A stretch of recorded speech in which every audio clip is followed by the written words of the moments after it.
let's take a few and talk about this inexpensive light from CVLife. This is a rifle mounted light. This was sent to me by these folks to give my thoughts on. Pretty inexpensive. There's your box.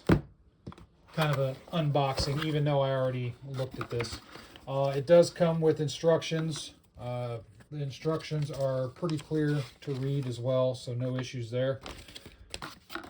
The light itself, pretty much a basic. You have a mount here for pick rail. The light has 3 settings: light, light laser, and laser. The laser is inside the bevel, as you can see right there. The light can be turned on right here by this switch. It's a very bright light.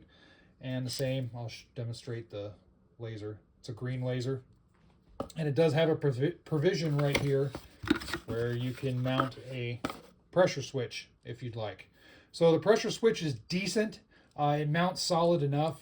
The cable looks good. The mounting right here is pretty good. It does have some extra brackets where you can take this part off. And you can see the hole here and hole here. You can mount this to an M-lock.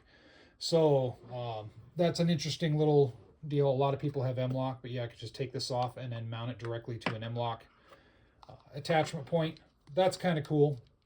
The constant on is solid.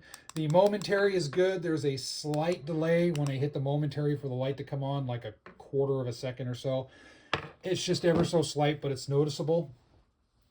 Overall, I mean, there's your charging right here, so you can charge the light.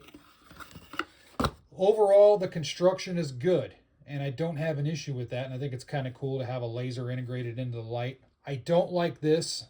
This, to me, isn't really conducive to a rifle light because you can bump this and possibly get an ND. It's not that tight. So I would rather have a push button, so that way you can take this off the rifle, maybe take this off and then use it as a light on its own. Just change the end caps on it. But I get it. Maybe they're just trying to be a little bit different. The biggest flaw about this light, and that what kills this light, in my opinion, is when you turn it on. It's a very bright light. But if you leave it on for anything over 30 seconds, this whole front end right here, the bezel and everything, starts to get super hot. After 60 seconds, it almost gets a little bit too hot to leave my hand on it. So if I left it on for longer, it would be too hot to touch. That right there is an instant fail, in my opinion. A flashlight that gets so hot that fast is unusable.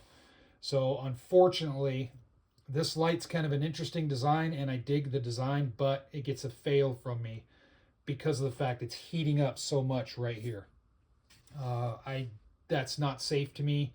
And I put it this way: if you're going to use this light for self-defense, imagine yourself at your house and you have somebody, you're waiting for the cops to arrive, you didn't shoot, you have somebody there and you have this light trained on them so that way you can keep an eye on them, and you got to wait there 2 or 3 minutes.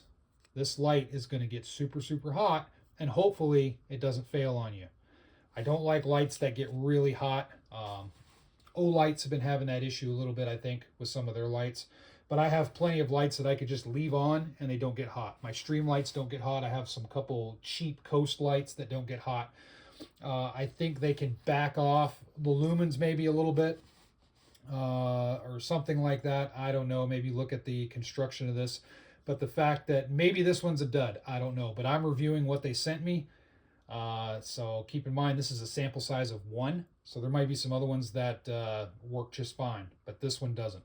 So with that said, it's a fail for this light rather. I don't think I'm going to probably look at any of their other CVLife. I think they have some other flashlights, but you have to be careful with cheap flashlights. There are some really good cheap flashlights, and there are some that are horrible.